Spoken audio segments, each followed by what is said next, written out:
want to bring out something which is simple, but evidently most people don't understand, even though simple as it is. We find last week, towards the end of the parsha, the Jews complained that they had no water.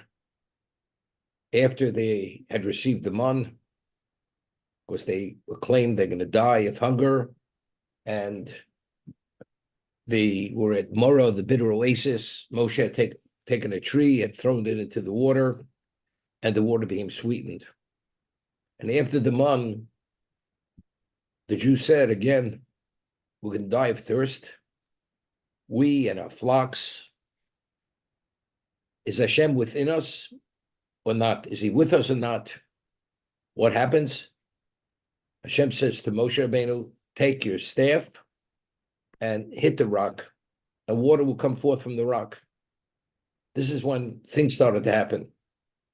But they said, Hayesh Hashem b'kameinu moyin. Is Hashem within us or not?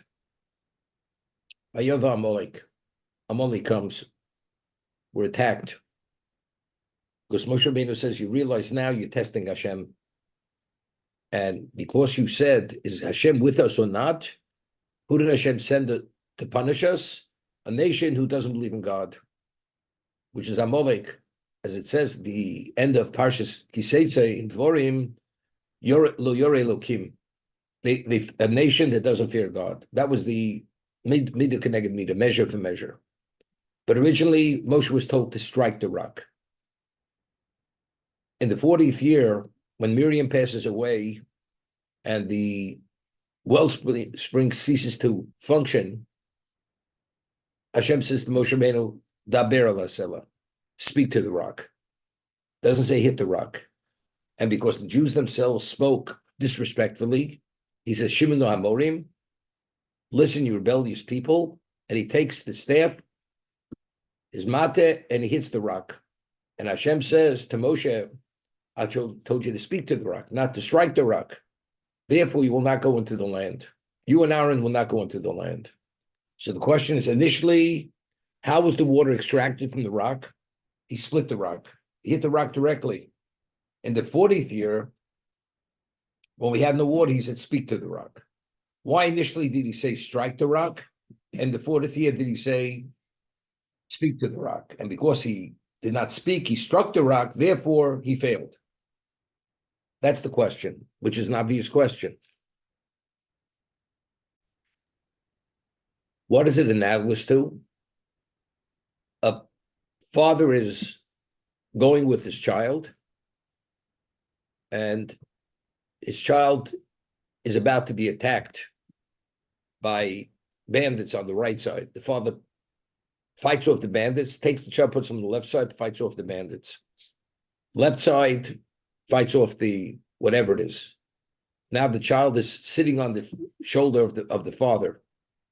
Or the child asks the father, could you give me that object?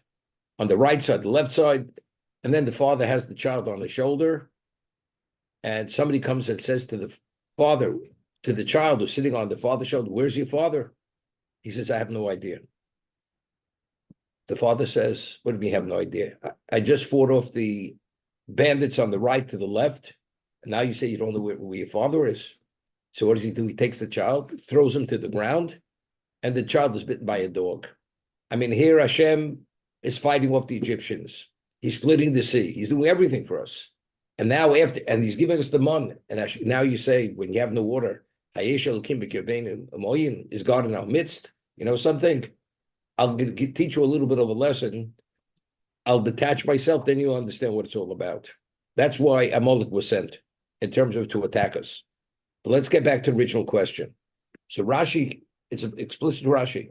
Why did he tell Moshe to strike the rock? Because what the Klal said to Moshe Rabbeinu, the staff you have, all that it's brought about is Puranos, are tragedies. The Esamakos, the splitting of the sea, when the Egyptians drowned, all it does, it brings punishment. Hashem says to Moshe, you're going to teach them that the staff not only brings punishment, but the staff brings bracha. Therefore, he told him to take the staff and strike the rock. Again, because what was the lesson to be learned? The Mata does not represent Puranos, it represents Brach also. And it's not the staff, which only represents one, but rather what Hashem says that should happen. That's what emanates through the staff. That's explicit Rashi in last week's Parsha. If you take a look, the 40th year, it was a whole different story over there. So over there, the Sefarno explains that a miracle that's done through an action, is less of a miracle that's done through just words. Why? Because an action, it minimizes the obvious of the miracle, because you could attribute maybe the reason why the miracle is taking place, it's attributed to the person's action. So the clarity is not the same. When you speak, it's obvious it's happening because Hashem is making it happen. It cannot be attributed to the person because it's only words. Over there, Moshe Rabbeinu was supposed to be the model that the rock should be an example. The rock, which is not l'schar l'onish, the rock, which is inanimate, is not subject to reward and punishment. And yet when you speak to the rock, it does the will of Hashem. So you people that are subject to punishment and reward, that it's in your interest to do the right thing. And it's not in your interest to cross that line, to transgress. Definitely you should do the will of Hashem. As a result of that, what Moshe was supposed to just speak to them. As Hashem speaks to us, when you speak to the rock, it does the will of Hashem, although there's no schar and onesh. Moshe Rabbeinu, I want you to speak to the rock, so that should be the takeaway, so that you should understand they who are subject to rule and punish, they definitely should heed the word of Hashem. Moshe Rabbeinu felt they weren't worthy of that level of miracle, and therefore came through an action rather than words. As a result of that, Hashem says to Moshe, you had the ability, like the Sheni, you could have sanctified my name, and you chose to minimize, to lessen the obviousness, therefore you will not go into the land. So there was a whole different reason why I told him to speak to the rock. Here was, they should have understood what the matter represents. The matter, the staff doesn't only represent punishment and tragedy, it represents bracha. Therefore take that staff and break the rock. There was a whole different concept. It's communicate in terms of how we have to follow the word of Hashem, because we will be beneficiaries. And if not, we're going to be actually victims of our own behavior. Therefore, each context is a whole different context. Just a little background on who Yisro is. Yisro is the father of Moshe. Moshe married Tzipporah, the daughter of Yisro. Moshe had fled Egypt when he was about 18 years old. And he fled to Midian. And he married his daughter. And they had a relationship, Moshe and Yisro, for how many years? Over 60 years. Yisro was exposed to Moshe Rabbeinu all those years. We say, Tov l'tzadik, Tov l'shcheno. It is good for the tzaddik, and it's good for his neighbor. A person who's exposed to the presence of a tzaddik, what he represents is holiness, and only being fully committed to the word of Hashem, and not compromising his spirituality for the sake of his physicality, that person who's the neighbor will be a beneficiary of this, although he's not being taught by him. Just by being exposed to his presence, his behavior, it affects that person, has that effect. Moshe Rabbeinu being the most special Jew who ever walked the face of the earth. Moshe Rabbeinu, that before he fled, he was already able to kill the Egyptian with words, not even with an action. He had a level of representation of Hashem's presence, which is unequaled by anyone. So if you're exposed to a person like Moshe Rabbeinu all these years, you realize your antennas, your sensitivities, your capacity is a totally different capacity. In terms of being sensitive to spirituality, that's number one. Secondly, Yisro was a statesman. Yisro was called Kohen On. There's a question, he was the Sheikh of On, or he was a high priest, doesn't make a difference. But Yisro himself was not an ordinary person. He originally, according to the Gemara, he was one of the advisors of Paro. as the Gemara tells us in Sanhedrin, that Paro had three advisors. Who were the three advisors? Yisro, Eov, and Bilam. They were the three advisors to Paro. Now, who had given the solution how to control the Jews, the enslavement of the Jews, and how to demand the quotas of the Jews? This was Bilam's suggestion. And Paro bought into it. When he had heard that Paro agreed to this, it says Yisro Borach. Yisro fled from Egypt. His fleeing from Egypt was a statement of protest. I cannot be associated with this level of injustice. Take an innocent people, enslave them, because you have a paranoia. And especially after their ancestor had saved Egypt, Yosef was the viceroy. How do you enslave such innocent people? He fled. Yisro Borach. Eov Shosak. Eov remained silent. Didn't say a word. Didn't in any way indicate he's in agreement, but he did not openly protest, which would have been fleeing, as Yisro did. Bilam of Russia. He was the prophet of nations. Because Eov Shosak, therefore all the travails of Eov came upon him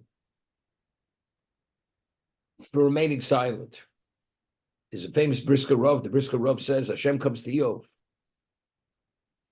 when he was writhing in pain and screaming. He suffered a level which is not unequaled level of suffering. And Hashem says to Eov, why are you screaming and crying? He says, because I'm in pain. That's why I'm crying and screaming. Pain is intolerable. So he says, Hashem says, when the Jews were enslaved, why did you protest as Yisro protested? He says, because it wouldn't have helped. If I would have protested, would have it helped? You see that even though Yisro fled, the enslavement was put into effect. So therefore, that's the reason why I remained silent, because I felt protesting wouldn't help. So he says, Hashem says to him, now that you're suffering and you have all this extreme level of pain, why are you screaming? He says, because it hurts. So Hashem says, so you see, when it hurts, you scream. If it would have pained you, when the Jews were innocent people were enslaved, if it would have pained you, you would have screamed. You would have protested. Regardless whether the protest helps or not, it would have been an intolerable situation. And because you did not scream, it didn't bother you. You weren't pained. Now you can experience what pain is. That was the interaction between Hashem and Eov. When it hurts, you scream. And because you could watch such an injustice, regardless whether the protest helps, doesn't help, doesn't make a difference. It should have been an intolerable situation. The pain should have been totally all-consuming, overwhelming, that you couldn't tolerate it to be there. Yisro, because of what he was, and this is already pre-exposure to Moshe. This was before Moshe was born. Yisro already had this sensitivity and this moral compass for justice. This injustice I cannot handle. I can't deal with it. Now, fast forward, Moshe Rabbeinu now flees to Midian. And now he spends 60 years of this interaction as a son-in-law. Tov l'tzadik tov l'shcheno. Yisro is a different dimension of person. Totally different. And according to Chazal, he actually abandoned idolatry. He worshipped every deity, and he came to the conclusion that the truth is monotheism. Because he found fallacy in every one of the deities, every one of these religions. And he actually rejected them and embraced monotheism. So we're talking about a person who has a different dimension and a different capacity to understand and appreciate what spirituality is. Because the obvious question is, what Yisro heard here, which actually caused him to give up all his glory, to go into the desert, to become part of the Jewish people to receive the Torah was only because of what he heard. Kriyas Yamsuf and Muhammad Samolik. As Rashi will cite in a moment, the Chazal, the splitting of the sea and the war with Amalek. And what the splitting of the sea, the whole world heard it. We it said in the Yos Yoshir, Yochzom the nations, when they heard it, they were trembling. That fear. Everybody was aware of the splitting of the sea. The water, the Gemara tells us, when it flowed in vertically, for literally hundreds and hundreds of miles away, people were able to see the sea. And according to one medrash, every body of water in the world split, not only that body of water. So everybody was aware of it. And everybody was aware of Bechemes Amalek, how we were attacked by Amalek, and the miracles, what took place over there, how we survived it. We find that Hashem, that right after the word Amalek, what does it say? It says Moshe built a Mizbeach, and he called it Hashem Nisi. God is the source for my miracle. So Bechemes Amalek wasn't just an ordinary war. It was a war that had to do with fighting all the negative forces. It was a battle of good and evil. And the Jews were victorious. So it's Hashem Nisi. So all the world being exposed and aware of this. The only soul human being who gave up his glory to go to the desert was Yisro. The question is why? He had other kings, he had other statesmen. But yet, no one was equal to Yisro. V'yishma Yisro. So I'm giving you an understanding, because Yisro's background was a different background. He already had a different capacity even before he was exposed to Moshe. And then 60 years to be exposed to the most unusual, special human being who ever walked the face of the earth, you're a different human being. Automatically, you're a different human being. We find when Balak commissioned Bilam to curse the Jewish people, he did his homework. He did his background check on Moshe. Because the Jews, they destroyed Egypt, and he compared it to Kilchuch Asheres Es Hasodeh. Like an ox, when it grazes, nothing grows after it. It finishes grazing. Identically, where the Jews go, total scorched earth, nothing remains. So they said he did his background check in Midian. In Midian, Kocho Bepeh. Moshe Rabbeinu's power is in his mouth. So they said, if Moshe Rabbeinu's power lies in his mouth, we're going to commission someone, his power lies in his mouth also. That's why they commissioned Bilam. Because it said he cursed, he had a power of cursing. But they thought it was bracha, but it had nothing to do with bracha. But again, in Midian already, it was known, they were able to do the background check by asking in Midian who was this person. So it's not Moshe Rabbeinu was totally concealed. It was known, otherwise this information wouldn't have been available to them. So Yisro, I'm just showing you, not only Moshe's presence and his personal interaction, being the father of Moshe Rabbeinu, and having the relationship, and there's no question, whatever Moshe was able to influence his father, he did. As a result of now, when he hears the splitting of the sea and Bechemes Amalek, but what does he do? It's like a magnetic force. He's being drawn out into the desert, giving up his glory. For what sake? For the sake of becoming part of Klal Yisroel.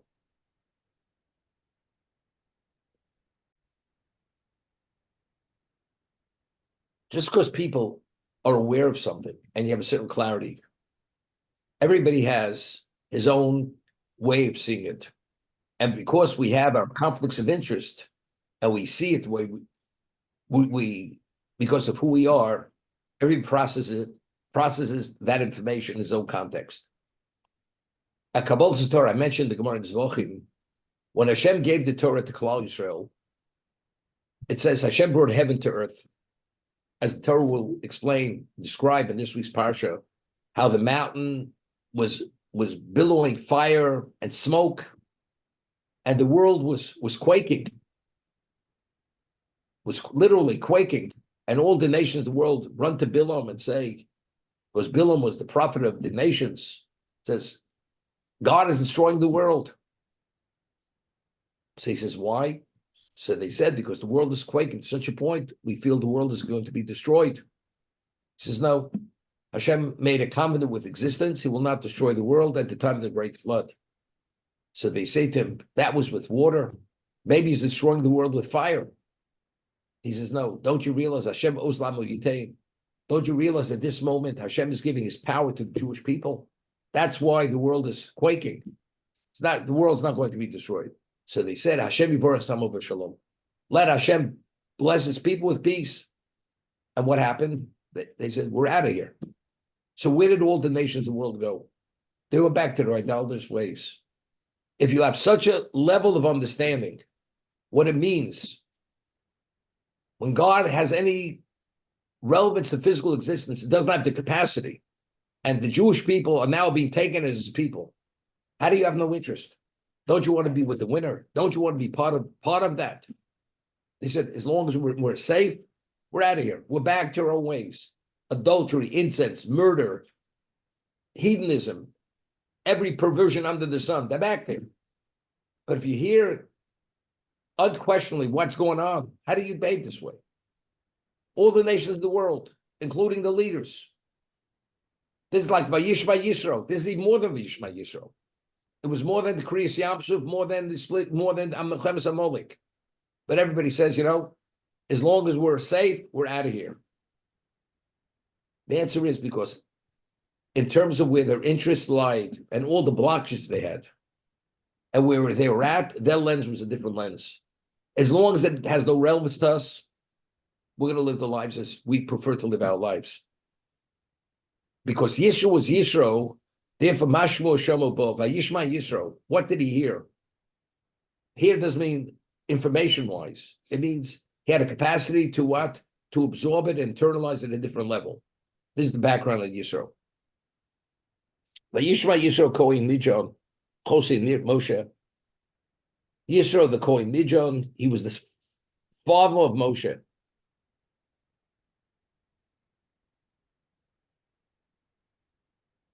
Es kol asher os Elokim leMoshe u'Yisroel amo.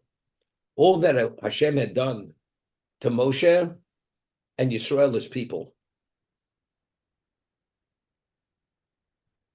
What did he do? Ki hotzi Hashem es Yisroel mitzrayim. He took Yisroel out of Egypt.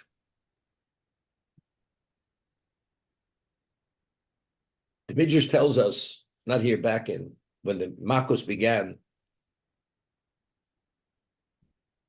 the world understood, as we discussed in the Ramban, the miracles of Egypt until that moment. The world never saw this level of supernatural.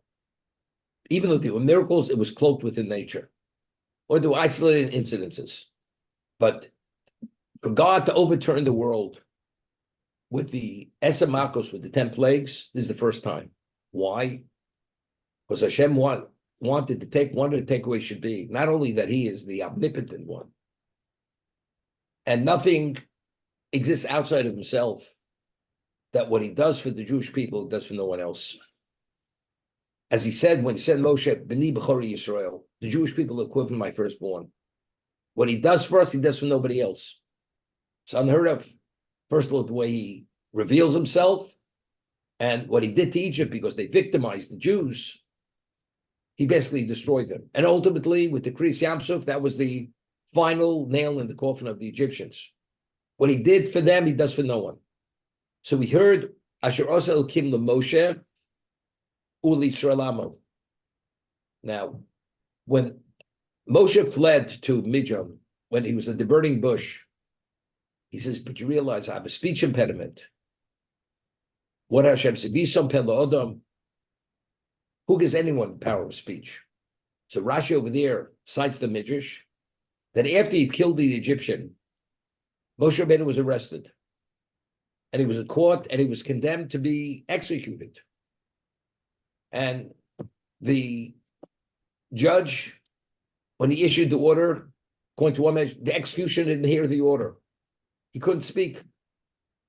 And he was able to flee because they became blind. And according to one medrash, when they tried to decapitate him, his neck became like a pillar of marble. So Moshe Rabbeinu, it was known he was able to flee from Egypt. He could only flee from Egypt only through miracle. So the miracles Hashem provided for Moshe, also it was known that no slave was able to flee from Egypt because there was a force around Egypt, and Bilam is the one who actually put this force in place, which came through witchcraft. And Bilam says, I guarantee, because the question was, we'll enslave them, Jews are going to flee. He says, no. There's going to be this force based on sorcery. You can't break through that barrier. Moshe Rabbeinu somehow was able to flee. He was able to escape. So it was known already to Yisro that Hashem performed miracles on his behalf. How was he able to flee from the court, from the executioner? Miracles. How was he able to break through that force of sorcery? Miracle. But now we heard what Hashem had done, LeMoshe u'Yisrael amo. And Yisrael is people. It's a whole different level. What he heard now, he knew Hashem performed miracles for him. And when he lived with him, he was a man, his koch was bepeh. And that's how Balak was able to do his background research on him. But now it's a whole different level. What Hashem did to LeMoshe u'Yisrael amo. And Kihotzi Hashem Yisrael Mitzrayim, he took us out of Egypt. Let's see Rashi. Yishma Yisro, Mashmu Shemabo. What did he hear? What tidings did he hear? Kriyas Yamsuf Mechemes HaMolek. The splitting of the sea and Mechemes HaMolek. So we discussed this in the past. Factually speaking, the Gemara's V'ochel, it's two opinions. Did he hear Kriyas Yamsuf? Was that was what actually touched him? And Mechemes HaMolek was secondary, or the main thing that brought him to leave his glory was Mechemes HaMolek. So there's a beautiful word from the Ksav Sofer over here. The Ksav Sofer explains Yisro was a monotheist, as I said. He abandoned, through his own personal research, he worshipped every deity, and he came to the conclusion the only truth is Hashem. Monotheism is the only way to go. Everything else is baseless. He saw the fallacies in every one of them. So therefore, although he knew there's Moshe Rabbeinu, his son-in-law, he knows there's the Jewish people, there's no reason for him to leave his location, his family, to become part of the Jewish people. Why? Because why is environment so important? Because you could be influenced by the negative beliefs and alien beliefs of society, as the Rambam says, that if you have a society, a community, where the environment, the influence is negative, even if you have to go into a cave, even if you have to flee go to the desert, that's your obligation. But Yisro has been through thick and thin of all this, and he sees the falseness in it. Yisro has no reason to flee. He doesn't need the environment. Yisro independently came upon the truth. You would say he has no reason to detach himself from that community because he has to be concerned about the exposure. But he learned a lesson. And the takeaways from Klal Yisrael. After Kriyas Yamsuf, to be exposed to such a level of what? Of miracle, 250 miracles. Although at that moment he didn't yet know the details of the miracles. But he understood miracles of which were one of a kind, and the Egyptian armies were destroyed. And after witnessing that, how's it possible to say, Yeshel Kim B'Kerbeinu Moyim? How's it possible? After having such a level of clarity, how do you speak this way? You know what the answer is? Regardless of where you're at this moment, tomorrow, you can be on top of the mountain. Tomorrow, you can be literally at the bottom of that mountain. That's how the evil inclination is able to what? to hoodwink us and to deceive us and throw us off the cliff. Because if after Kriyas Yamsuf, Klal needs an Amalek, that tells us you're never secure. Regardless of what level of clarity you are at this moment, without the environment to assure your belief, you may not be able to survive it. Therefore, when he heard what happened, Kriyas Yamsuf was the miracle. That after Kriyas Yamsuf, we need an Amalek. Yisro said, if that's the case, although I worshipped every deity and came upon its falseness, but you never know what's going to be tomorrow. I may see some merit and some value in it, and I may go back there. Therefore, I need every level of security to guarantee that I remain with that level of belief. Therefore, Mashmo Shoma, what did he hear? That after a Kriyas Yamsuf could have a Milchemes Amalek, I better get there and attach myself to be exposed to what they represent, because that's the only representation of God in this world, which is Klal Yisroel. Okay, any question again?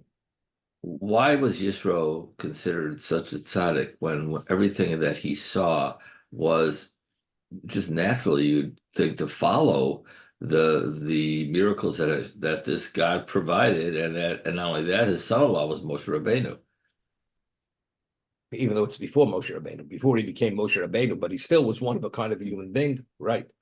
That's the question. Now, of the three patriarchs, who was the most special? Yaakov.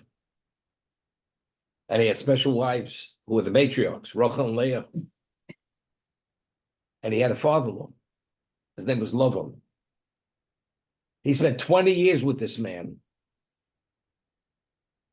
You know what it means to be exposed to? And he interacted with him. And he negotiated with him. He cheated him. And after all the years, and the miracle that whatever wealth he took was his wealth, he took nothing from his father-in-law. But he left under the cover of night. We say when we bring Bikurim, the declarations, Arami Ovid Ovi. The Aramean wanted to destroy our forefather. And if not for God's intervention, he would have killed Yaakov and his family. But what about all this exposure? How is it possible? Because if you represent what he represented, you could see sun at high noon.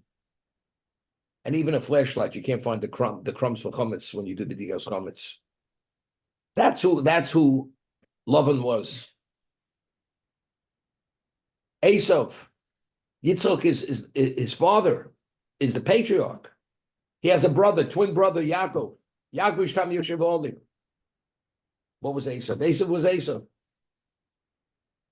So despite who you are, if you have the conflicts of interest within you, the environment, as positive as it may be, it's like you're impervious to it. It doesn't somehow penetrate. And that's, in addition, Yisro over here had glory. He's the Sheikh of Midian. He's a world-renowned figure. He's giving that all up. It's not only most people. The Mesilas Yesharim writes that why do people invest their lives in earning a living? Most of your time, your waking hours, and you have to sleep to have the energy to be able to earn that living. Why are you investing so much in earning that living? He said, because the basic amenities of life, what's that? Roof over the head, clothing, food, this, that. But the Mesilas Yesharim shows that about 95% of these amenities are directly connected to our ego. Our ego. You need a certain type of residence. You need a certain type of food. You need certain clothing. You need a certain type of neighborhood. Why? Well, you realize the question, you need a house, but who said you have to live? Who said you have to live in Beverly Hills? Who said you have to live in Englewood? Who said when you live in Israel, you have to live in Yerushalayim? Who said? Well, Yerushalayim is the holy city. Is that why you live in Yerushalayim? You know what real estate costs in Yerushalayim? It's a fortune. So you got to earn. And who says you have to own two houses and you own one house? And who says you have to own a house? You can own a cottage. You can live in a bungalow. And maybe you could live in a tent. You know, we're not so primitive anymore. What is living in a tent being primitive? If your focus and your dedication is purely to serve Hashem, and that somehow infringes on that, and you have to take out time, which detracts from when you can serve Hashem, why take out? Because it's a necessity. Why is it a necessity? Because that's what I need.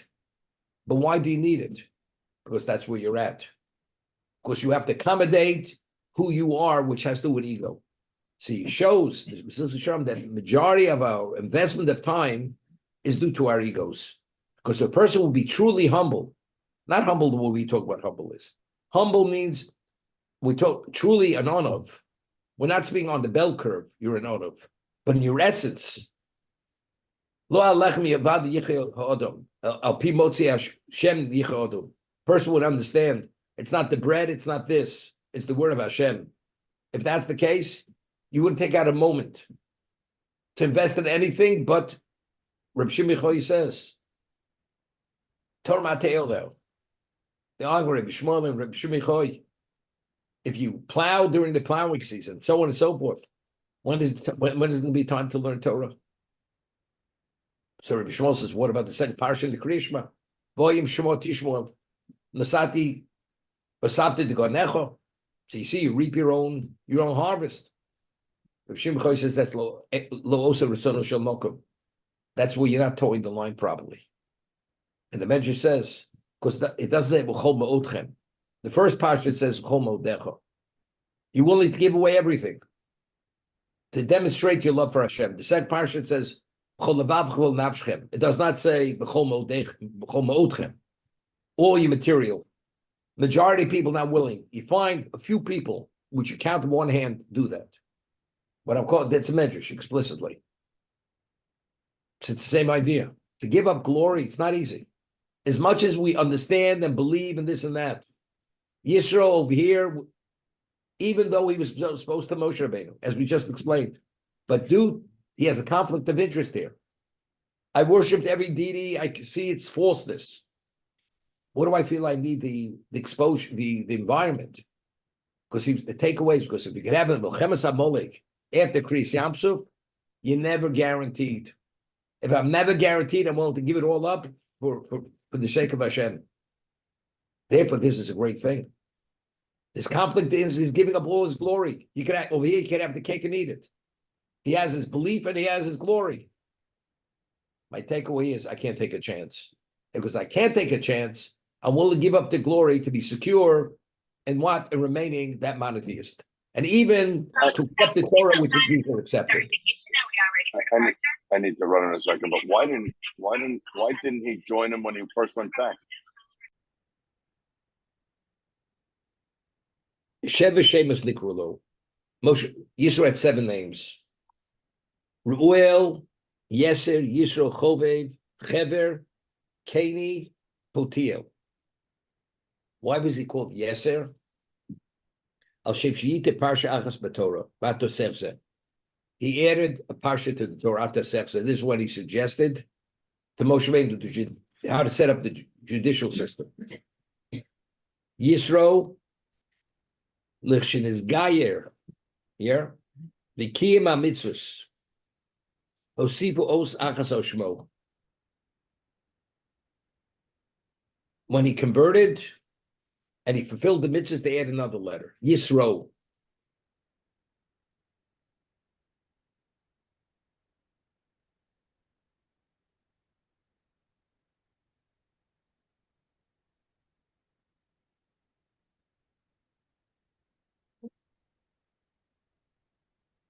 And why the Vav? Yisro. It's Yeser. Vav represents, he says, when he started, he converted, he was kind of the mitzvahs, they added a letter, which is Yisro. So I was thinking 2 things, why the Vav? Either it could be the Vav, or it's the connotation of Yisro. Yes, sir, it says he suggested the judicial system. Yitib Pasha Achas B'Torah. What's the difference between a Jew and a Goy? A non-Jew is only his obligation to shed mitzvah b'nei Noach. We have Taryag. Because of the chet of Adam Arishon and the dimension of Yetzer Hara, which a non-Jew has, the context of choice has no application to a non-Jew. He does not have that level of control over himself.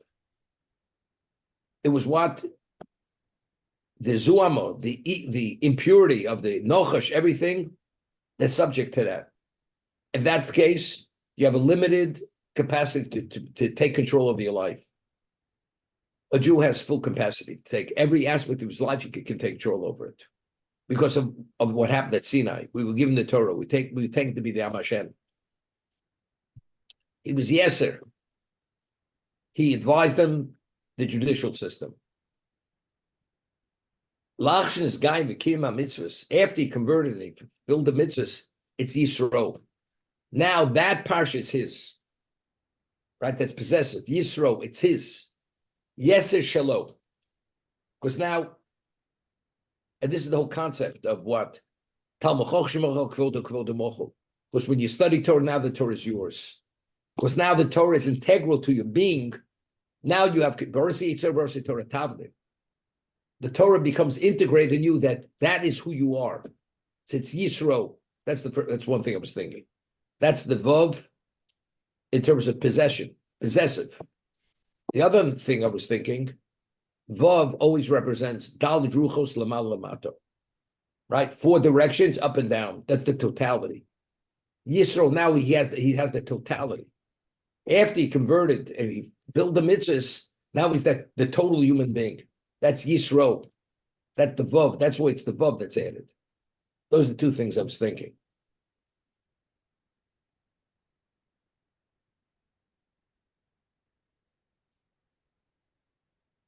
Chovov. Shechiviv Satorah. He endeared the Torah. There's no way. Everybody has a price. And you're willing to give up things for certain things. That he was able to leave his glory. You could believe in truth and you can live truth. But if you value certain things, you can't detach yourself from them. Nobody loves anybody more than themselves. So why was Yisro able to give up whatever he had, his glory, to go into a desert? As much as we love glory, but if you love something more than glory, then you give that up for what you believe is the true glory. So because he was Chiviv Satorah, that was the ultimate to him, everything paled to that. That's that he was able to leave his glory in Midian and go out to the desert. That's a confirmation of Chiviv Satorah. That he endeared the Torah to such a degree, therefore everything else paled to it. Like, something. Person goes and he sells all his assets and buys a piece of property, which is one of a kind. Which now he's the wealthiest person in the world. That's what kind of deal it was. Someone said, but how do you sell everything for that? Of course, if you haven't understand what that is, nothing has any value compared to that. Lavdil. Understanding what the Torah is, whatever glory is, as much as we endear and we value glory and acknowledgement, but compared to Torah, there's nothing, it's equal. Therefore, that's Chovov. Shechiviv is a Torah. We find, Shlomo tells us, Ki lekach tov nosat lechem haTorah tazovu. So Gemara tells us in Brochus, Hashem says to us, I'm giving you a commodity. There's nothing the equivalent of its equal. Don't abandon it. So the Gemara says, I give you something, I give you the Hope Diamond, and I explain to you, you're buying it. And then afterwards, you don't take care of it as you should. The one who gave it to you would want to take it back. Hashem says, no, when I'm giving to you, I'm telling you, if there's nothing like it, make sure to take care of it. Understand, appreciate what it is. If you appreciate what it is, you'll never abandon it. And if you abandon it, it's only because you don't appreciate what it is. So that's chovov. Why is it chov? Shechiv v'satorah. To be able to do what he did, regardless of what you understand, it's only because chiv v'satorah. If not for that, it would have been the possibility. Okay.